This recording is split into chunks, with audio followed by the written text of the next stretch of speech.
Welcome to the Ecology and Research Channel. Green issues, ecology, incredibly important to embodiment. Obviously, we're embodied in place, we're embodied in a world. How we treat ourselves is how we treat the planet and vice versa. So this is super important, I think, for our whole planet. Research relates to this. We've sort of put two together there. We didn't quite know where to put research, so we put them in with ecology. This stage has lots of great speakers, people I personally enjoy, and it's sponsored by Forests Without Frontiers. So rather than sell a sponsorship for this channel, we decided, you know what, let's give it away to a green charity. Tree planting seemed a good one. We thought we can all get behind that. We all breathe air. We looked into a load, actually. Some of them are quite famous, but don't actually plant a lot of trees, weirdly, or other things that aren't so good with them. This one, Forests Without Frontiers, really does the work. They're in charge of a really big reforestation project in Central Europe, but, you know, we're all breathing it, thank you. It's run by Nicoletta, a very cool lady, and just a cool organization that really does the work. The money goes, you know, efficiently to actually planting trees. I'm happy to be supporting them. For me, it was like, you know, when we were looking at our charities to support, a green one just made a lot of sense to me. That just was obvious. Please do support them, links below. As well as that, enjoy the whole channel. There's so much richness in this topic. So today I'm really happy to introduce you to Rena, whom I met in Prague about a year ago. She actually draws from a dance background, combines doing research on traditional dances and rituals from India to Central Asia. And as she began her path into somatic studies, movement and therapy. In 2002, she founded the Dance Lab Studio in Prague, where she teaches somatically oriented movement and holds a private therapeutic clinic. Since 2006, she directs an NGO Open Field, which originally focused on cultural dance exchange and events, currently serving as a somatic educational platform. In 2012, she created a somatic educational program called Conscious Body, which is opening every year for 15 to 20 students. As a dance movement therapist, she's working since 2015 with Parkinson patients under Parkinson Help Prague, as well as with adults, clients with various issues. Between 2012 and 2017, she has been teaching Laban movement analysis at the Paluca Hochschule für Tanz in Dresden. In 2018, together with Smadar Emor from Synapsa Center Israel, they have established a 3-year program, Body Voice, Voice in Movement Integration in Prague. In 2018, she also became director of the Soma Festival Prague. So this talk will be about embodied art activism, My Body as Diwali. In this session, Rena would like to present a part of her somatic work encompassing a site-specific and body-land artwork as a means to address local environmental issues. She will talk about a specific workshop in one Bohemian valley, but based on the processes we have experienced there. Rena Milgrom will invite you to do some experiencing in this place where you are. She finds the phenomenological approach closely related to somatics, and her wish is to inspire others to develop an embodied dialogue with the environment. We will move sense and possibly draw, so if you want, prepare a piece of paper and a soft pencil and pastel. I'm really happy to hand you over the word, Rena, and I'm really excited to actually hear more about it. Hello, Kat. I'm really pleased to be here. And thank you for this invitation, because yes, these 10 days of conference is truly amazing world event, and I hope it will have a big impact. I pray for that. So today, as Kat already mentioned, I will talk about part of my work. But my work as a somatic educator, movement educator, or somatic movement therapist is mostly in a studio in Prague. And only over the course of summers, I work out in the countryside, and I take my students to work in nature.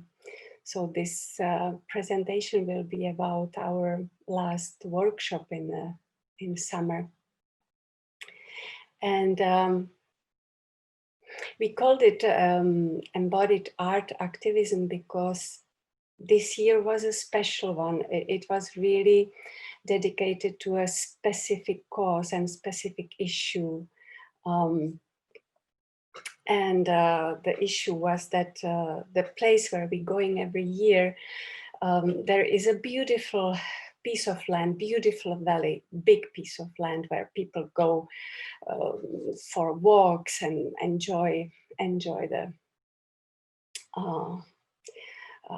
valley. And we just found out this year that this valley is supposed to be destroyed, demolished, or like supposed to be a dump for demolition garbage from a local company, and that would mean that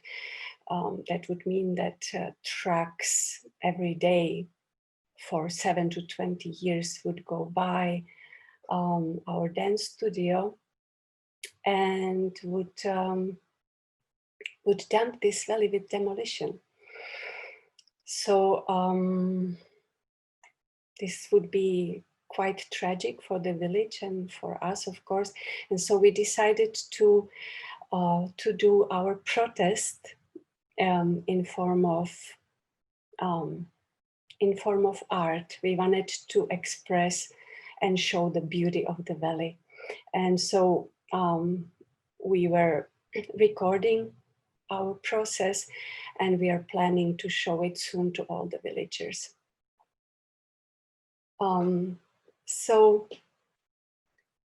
Regarding the work, because it's all related, I would like to state and point out what I believe in and what am I doing about that. I believe that as human beings, we are in big trouble. I believe that it's important to change our paradigms about how the world works and let go of our anthropocentric view. The challenge of Anthropocene will be to integrate a new bios into our idea of reality, to understand the world as a living process of mutually changing relationships. I believe it's important not to support the increasing drive of culture winning over nature. That we need a life politics as a new politically philosophical attitude in order to develop deep sustainability. An attitude which will replace our idea of reality as a repetition of empirical facts for empirical subjectivity and poetic objectivity, describing interrelatedness and mutual transformation. I believe that somatic work inside and outside is providing valuable interconnectedness, awareness, self-regulation and co-regulation. I believe words are extremely important when we are sharing what we are experiencing on the subjective level. I believe it's worth to perceive beauty and surrender to it.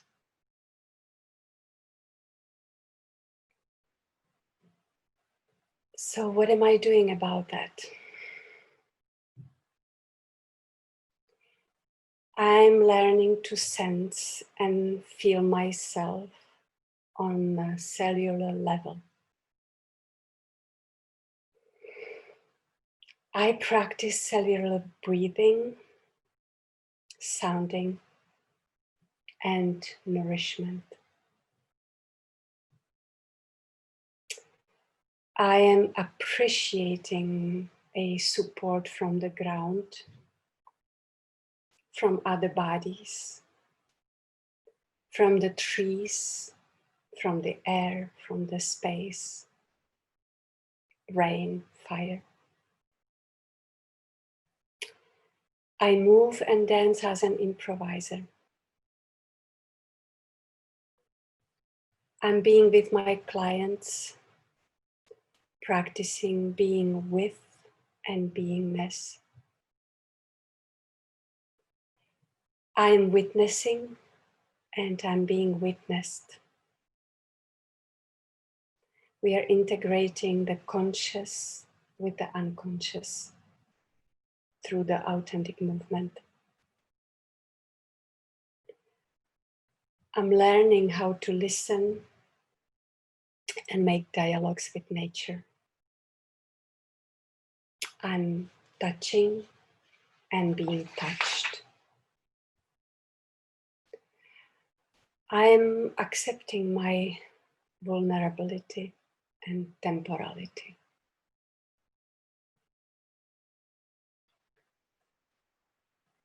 So,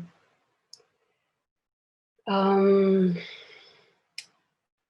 summer somatic activism was not about really saving the earth or nature per se, as this is such a complex issue that not even the biggest environmental experts have been able to find out any sensible solution or answer. I'm interested in interconnectedness, to see if we can have dialogues and if we can open our senses enough to get nourished and to get informations. And yes, I believe that through this we can make a better world. But we have to start from ourselves. And what does it mean to be a better person? I don't know, search for the truth. I'm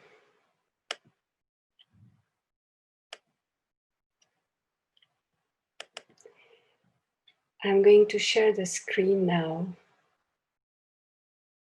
And start, and I will begin to draw you into our workshop experiences. So David Abram says that in ancient times, animals, plants, and rivers were talking to our ancestors. Today, only our own human symbols in form of written letters and words are talking to us. We have entered into deeply animistic participation with our own symbols. Written words have stolen the expressionistic power which used to reside in a whole sensorial landscape. What written words are providing used to be supplied by leaves, stone, deer or wolf footprints, and moon cycles to our ancestors. Our own signs are talking to us with such a power that they have cast a shadow over all other forms of participation, which we used to be part of. Screens and cars are even more powerful to keep us in sort of illuminating trance. We have been taught not to trust our senses, that our senses lie and the truth is somewhere else, as the science can prove. Except we don't have a direct access to what the science can prove. And since we believe more science than our own sensorial or sensual informations, we renounce our responsibility for the scale we live in, for the relationships with all the other living beings, requiring our attention and respect.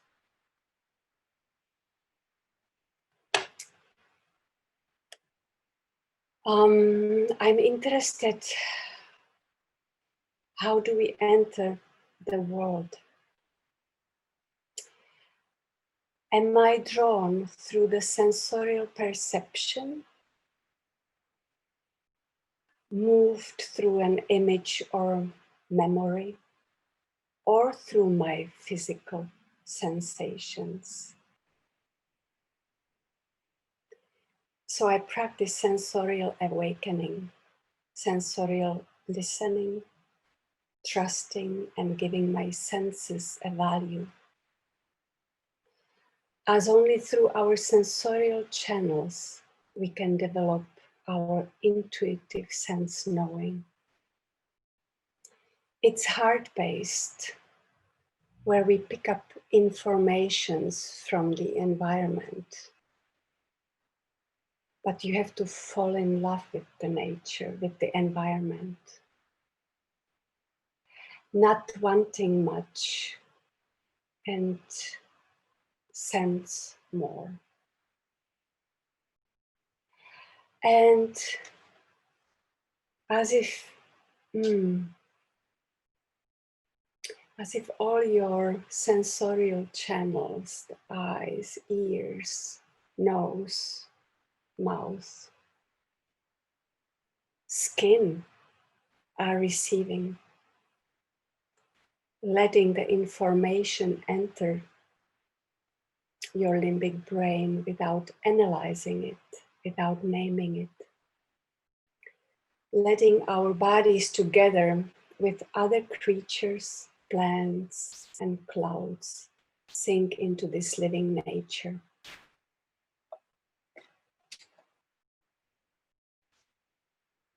So in the Valley project, our aim was to get into dialogue with the valley, with the trees, with the grass, insects living there.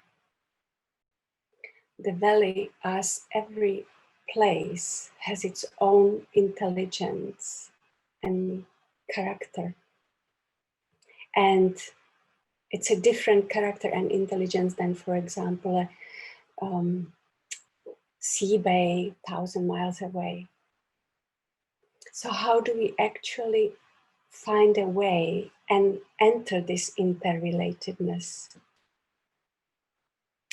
Do we interact with the valley kinesthetically or cognitively or both? Am I affected by the uneven shapes I'm stepping on, or by the wind blowing through my skin and between my sleeves, or by the sun touching my face? Or do I admire the shape of the rolling hills, which remind me a comfortable bed blanket?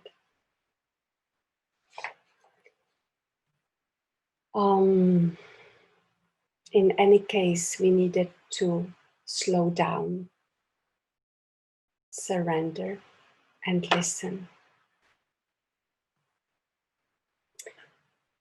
I was aware of the challenge for the participants as we are functioning in our everyday, mostly through our cortical level and rational thinking.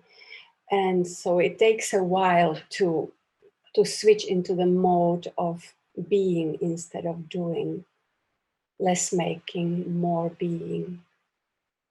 And I don't mean through sitting meditation where this is given, but we were meditating here in movement, sensing, perceiving, witnessing, and participating. So we needed to prepare ourselves and then connect the inner and outer. So we would begin every morning in the studio, preparing ourselves, tuning in, and it was first through the interoceptive practices, meaning that we would take time to feel our breath, bones, muscles, organs, tissues, and we would slowly move our bodies in order to find pleasure, to find gravity, to sense our weight, sense the support, and let ourselves move. And we would accompany the movement with sound.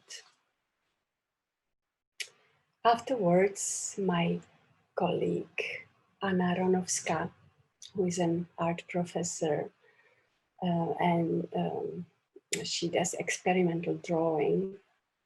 So she led the part where we would take our art materials and papers and pastels, and we would take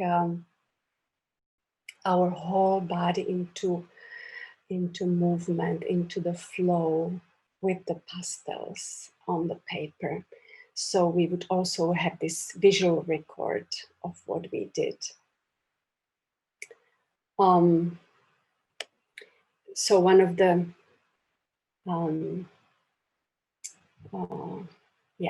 each participant would do it their own way, and it was real fun to let just the body go and draw and like portray the curves and ideas and drive and so another fun activity or process was that we would be having these long sheets of paper across the dance studio, and we would be working in pairs where one would be moving, dancing, and the other one was accompanying her, tracking the movement with both hands and pastels on the sheet of paper.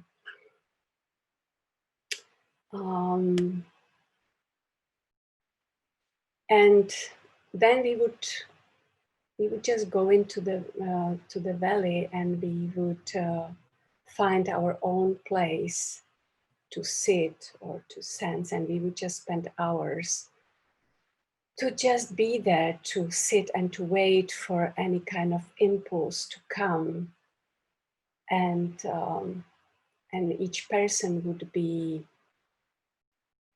doing either her own project, or we would sometimes have a common project.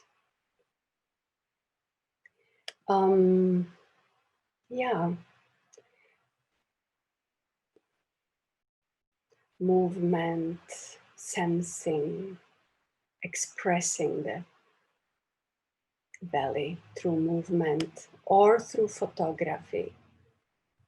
One of the participants would be focusing on playing with shadows, or playing with how my human element could be part of nature, part of the picture. So you see her hair and trees, or you see the trees and her head in composition.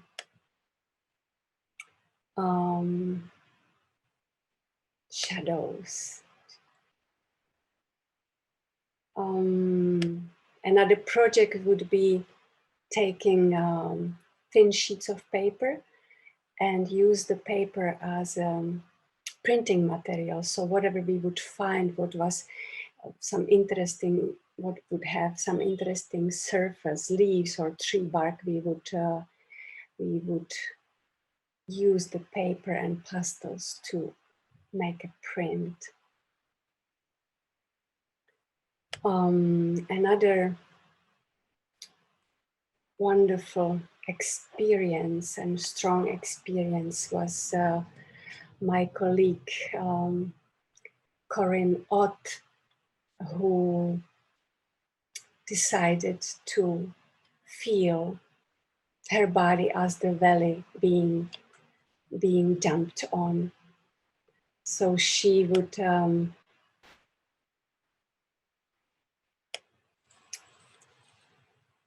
so we would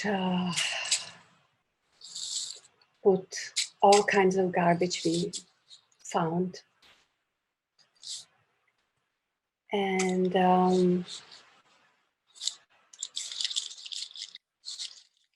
her body was experiencing that.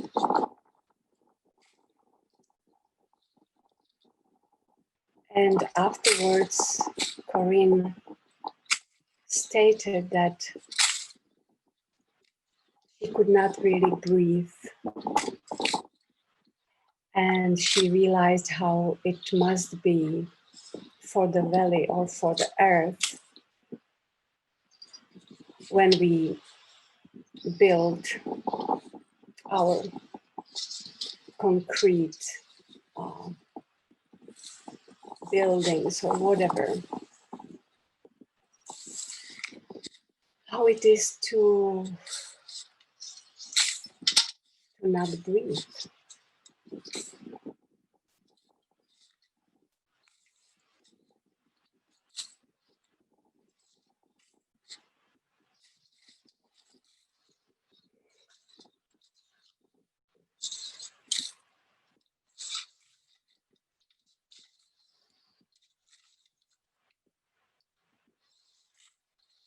Yeah.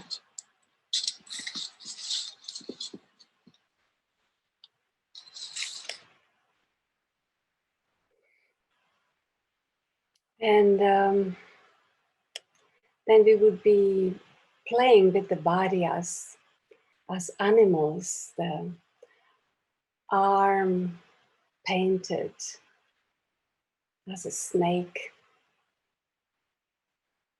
or whatever.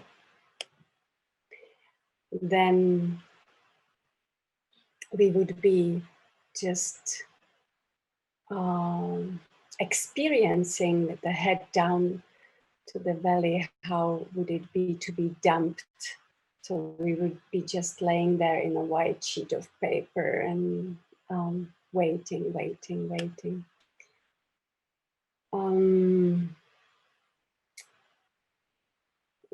Valley seen through the framed sheet of paper.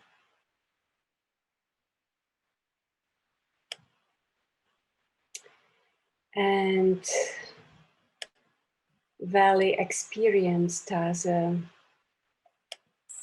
insects or creatures or just beings which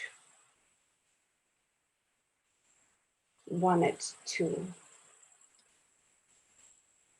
really experience as much as sensorial information as possible. And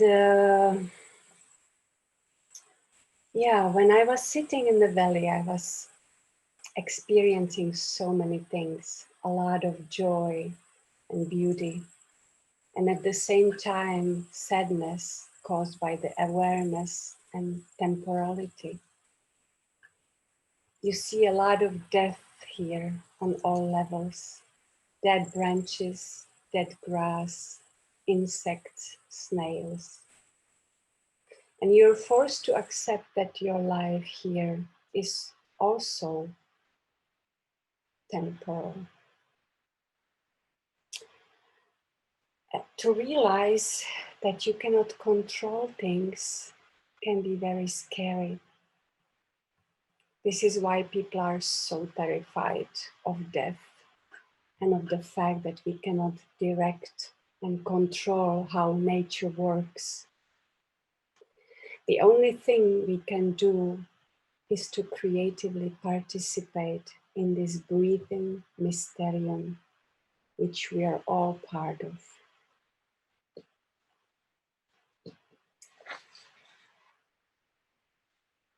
And one of the wonderful things we would we would do, we would ask questions to the valley. What shaped you? What kind of life is in you, on you, above you? What is your purpose?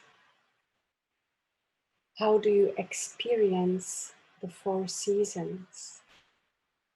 What is your relationship to the humans?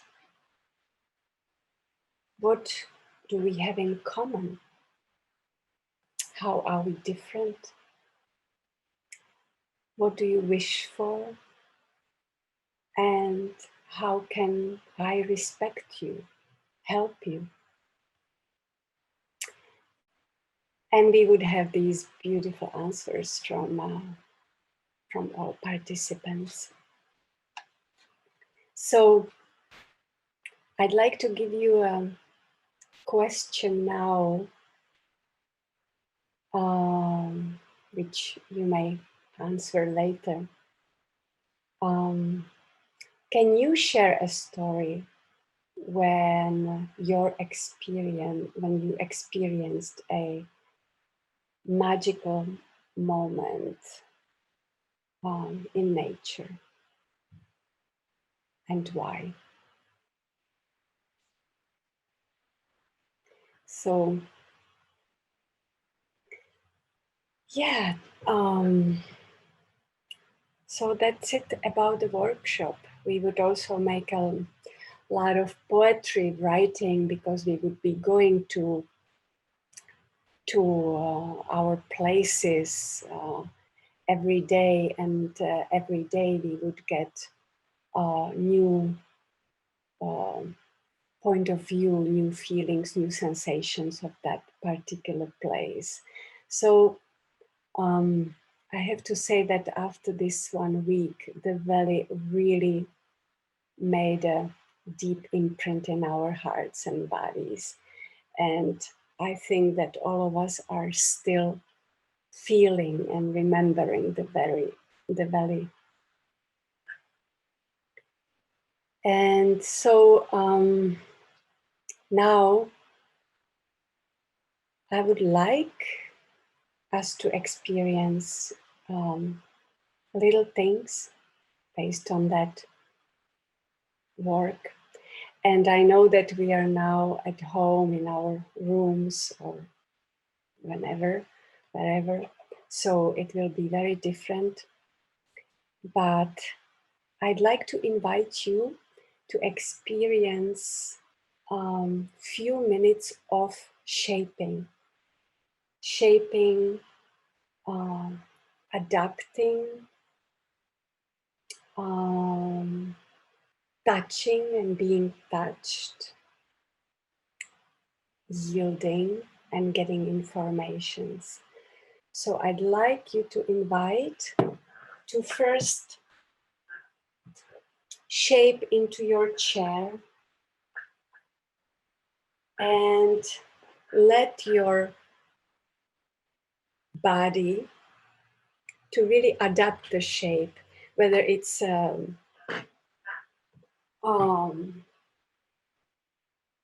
big part of your body or just a small part of your body. And you can take the chair and really shape yourself differently into the shape of the chair. Or you can lie down on the floor and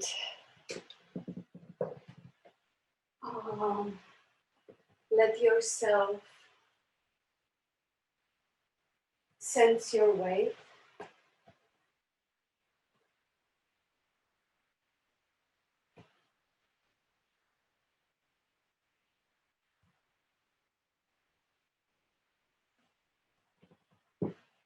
Sense the weight of your chest, the weight of your pelvis,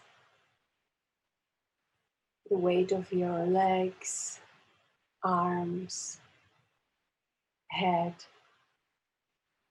How it is to let go of your weight, of the weight of your body parts, or of the weight of your whole body. Can I sense my weight? What does it mean? Am I going into passivity, or is it active for me? Where is the little border between activity and passivity? When I yield my weight, am I being passive or active? Yielding can be active and should be active, because when I yield, I'm in a relationship. And when I'm in a relationship, I feel the support. I feel that I am being touched by the floor, by the chair, by whatever I touch. Rena, can you unshare your screen, please, so we can see you better? Yes.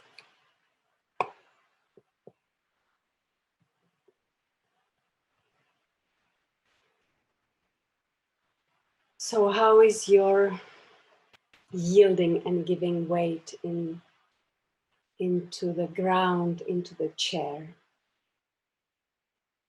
How is your shaping? And how it is being touched by whatever you're touching and contacting.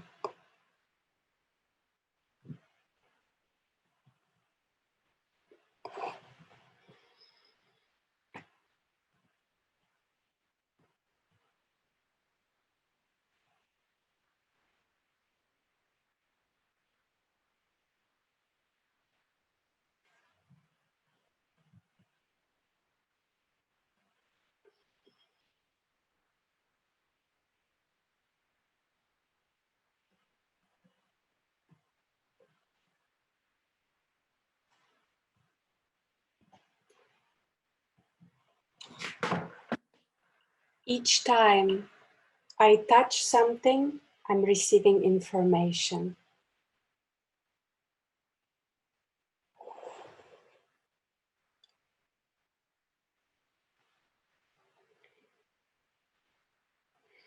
What is the information you are receiving when you're shaping,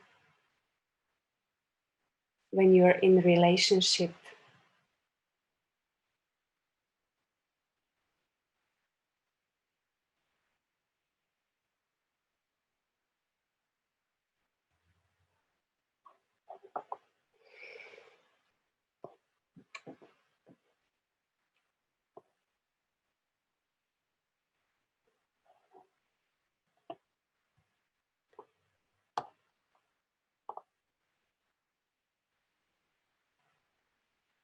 So now let's take few more minutes before the ending, and I'd like you to invite to take a sheet of paper and a pencil, and put the sheet of paper on your chest. Simply hold it and take a pencil or pastel, something which writes or draws easily. And you don't have to worry about wrinkling the paper. But I would like you to either look out from your window or find any object in your room. And as you find something which interests you, which draws your attention, begin to draw your sensations and your feelings.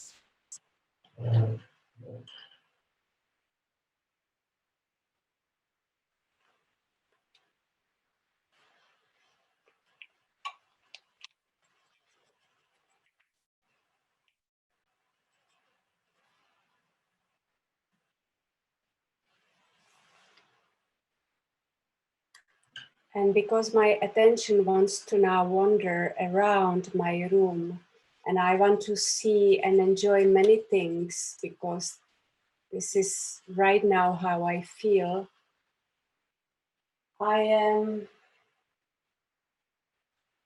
changing my position and my attention, and I'm just gathering and drawing my impressions, rhythm, feelings. What do I see now? What kind of rhythm it has? What kind of mood it evokes in me?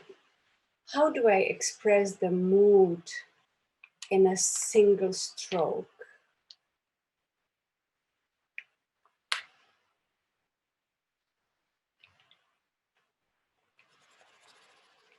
How do I portray my heartbeat?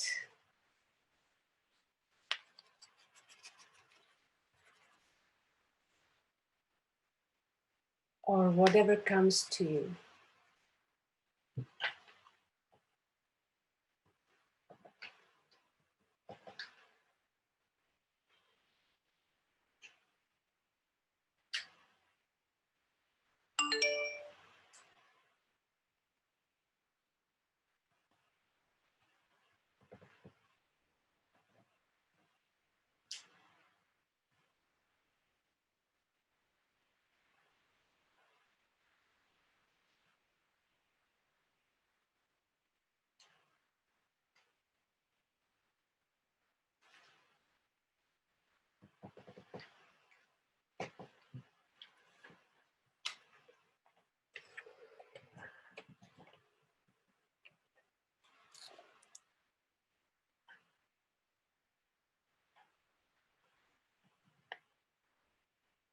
And then you just look at the drawing you made,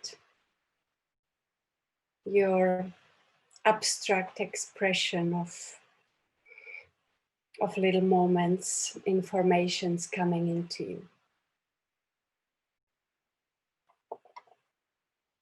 And say thank you yourself. And thank you everybody for your attention.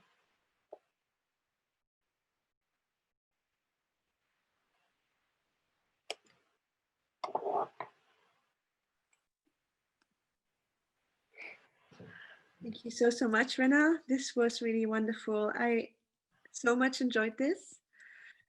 I really, all the feelings from the valley are coming back to me now, and I really remembered the beautiful times under your guidance. It was just, there are no words I can use to express this. I really like when you said each time I touch something, I'm receiving information, and that you actually can really connect to your environment through the help of your, of your body and shaping with the environment. So when you're at home, you can use this technique also to just discover, more what is happening in your immediate environment, because I think a lot of people are disconnected, not only from their body, but also from their immediate environment.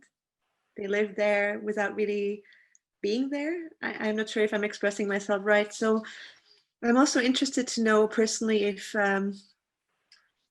if you can tell us more about it, how we can use this in daily life, and what it can do with us, with our, how can it help,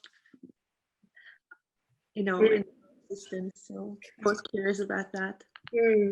Well, my experience is that you kind of have to really take time for it. I'm not saying that, set up a certain hour every day, but let's say that during my day, during my work, I need to really recuperate and kind of like take care of myself. What does it mean to take care of myself? It's really like letting yourself being in the present moment and take some nice object, get into your sensorial mode and get into appreciating the beauty, because really, like, I have some beautiful objects around me, and I realize I really need them, like to nourish my eyes and my. I do have a relationship even with my objects. Those are kind of like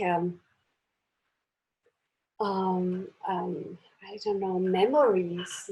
Like I have. I'm bringing, like, from different countries, something which was handmade. Usually those are very old things, and all these objects have stories, and so if I want, I can get into the stories like every moment, because I have lots of objects like that, and it's very rich, So this is a way of kind of recuperating at home, and getting into a different mode. Yeah, I could go on and on, but yeah. Wonderful. Thank you so much, Rena. We have a question from Alison. She's thanking you also very much for this experience. And you have verbalized something deep inside for Alison. Would you call this rewilding your inner self? And do you feel the value or natural elements you connect with speak back to you and give meaningful empirical dialogue back? So this is also a bit connecting to my question, but more to your project as well. I'm sorry, I didn't hear very well that. Is it written here? Yes, so it's in a Q&A box. And Alison says that you have verbalized something deep inside for her. And she's asking whether you could call this rewilding your inner self, and whether you feel that the valley or natural elements you connect with speak back to you. Oh yes, really. This is one of the most amazing things or magical things which I do pretty often. I do basically every year in the summer, that we really do take time to let the trees or the place or whatever we choose from, we really do take time to listen and speak to us. And we come up with beautiful poetry, beautiful poetic expressions. So yeah, and I'm actually always surprised what do I come up with, like what comes out of it, because I have no idea at the beginning, like, what am I going to experience or hear, and each time is totally different. It's it's a mystery to me. I'm not sure how that works. I like when you say it's a mystery, because this is also what I felt when we were doing your project in the valley. I was quite surprised by what came out sometimes. Yeah. The moment where, you know, you told us, let yourself go in the shape of the valley. So the moment I let myself go and I let myself shape with the valley, I got suddenly ideas I was never expecting to come. So this is really wonderful what you say. I could really resonate with that. So please ask questions. We still have a few minutes left. Rena, would you like to share something else with us in the meanwhile?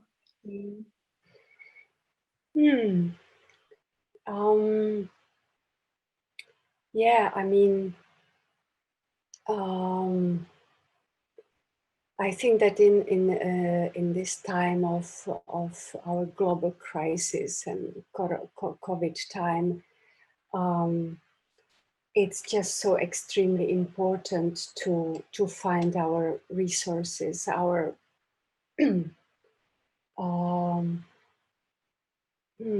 practices which are regenerative, recuperative, and meaningful, which really make sense in this time, because I think that this is a incredible time which really brings us to our bodies. I hope so, and I believe so, because the time is quite critical, and it's still for me hard to believe how many people, or what percentage of population really is not connected to their bodies. It's quite amazing to me. And I'm not saying that, you know, somatic practices or dance or movement of this sort is for everybody, because I know it cannot be like that. People love to do sports and forms, and they really prefer to fit into some form and to really kind of like feel that whatever they do is right and is correct, and people just need answers instead of like letting the questions like be, and let the answer just like be floating around you, instead of like have specific answer, because that's still brings us into this black and white world, and it's very unfortunate when we are, you know, insisting to have answers. It's also about letting go, right? Letting the universe do and accept that we can't control everything. So exactly, and not know everything. Just accept that we don't really know much, and we don't need to know much. That's the thing that we automatically, and it's natural. Of course, I'm not exception. I want to know more and more and more. But at the same time, we have to accept that it really doesn't matter, that we really need to rediscover and reopen the other side, the animal side of ourselves, and to let our senses to take place, because otherwise we really are stealing and impoverishing ourselves if we won't let that happen. Thank you so much, Rena. We have another question from Josephine. She's asking, where did you find the confidence or inner wisdom to create this life, pursue these practices?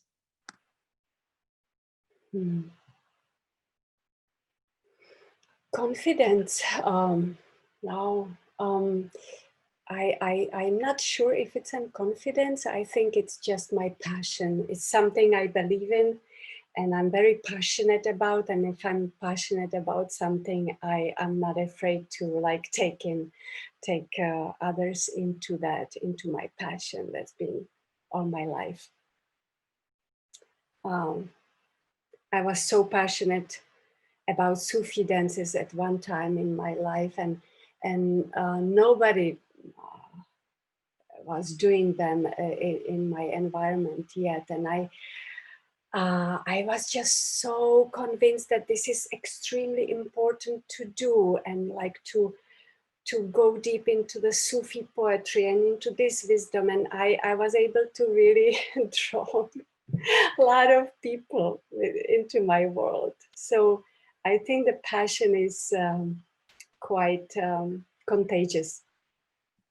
Definitely, Rena. I feel really your passion is very contagious. I felt it this summer when we were doing the workshop, and you know, I do feel that. I'd like to ask you, could you share with us your top tip of embodiment? How to become more embodied? How to become more embodied? Well, that's again, I think what is the essential thing really to really start with the basic, with breath, and with practicing to feel the cells, that really your body is composed of I don't know how many trillions of cells, and they're all breathing, expanding and compressing, and expanding and compressing, and that you are this living organism. And it takes maybe a while to sense that, to feel that. And the breath work, the breathing work, which I learned from body mind centering, that is magical for me. These rhythms of breath, pulsations, sponging, flow and impulse, and all these imaginative rhythms which we still carry in our cells. They help me. And then embodiment for me, that's also really learning and practicing going into the sensorial world, not only the cognitive, but really sensing through all the senses: touch, smell, hearing, tasting, enjoying that. So for me, that's all embodiment. Rena, thank you so much. This was really wonderful. I think it resonated with me, with all of us here, and I really take home, you know, a lot from this. You know, the body having different rhythms. The body is composed of trillions of cells, which are expanding, compressing. This is really, you know, it really touches me. Thank you so much for this presentation. So I'd like to thank all the attendees who joined us today in this wonderful session. Please share with your friends. It's going to still be online for 48 hours. So you can watch it live and for free on our portal. And do consider buying the library, because we put this all together for many months, and this is also how we can, you know, get the returns back and allow it for free for everyone. So yeah, do consider buying it still during the conference time, because the price is doubling after the conference. We did put together learning lists which help you to navigate through the vast amount of knowledge in this conference. So that's also really something, you can make it a great learning experience, basically, with these learning lists. Yeah, and join our coffee break rooms. and our Ecology and Research Facebook page to get more information about next presentations. Our next presentation at 2 p.m. UK time is going to be about embodied ways of knowing. It's actually a panel with Professor Shogo Tanaka, Dr. Kat Austin, and Professor Hui Wilcox. That's going to be a really nice one. So definitely come and join that panel. Rena, one more time, I'd like to thank you from the bottom of my heart. This was just fabulous. I'm having goosebumps. Thank you so much, Kat. Thank you so much, Rena, and everybody from your team and everybody who was listening. Thank you, Rena. Bye-bye, everyone. Have a great afternoon.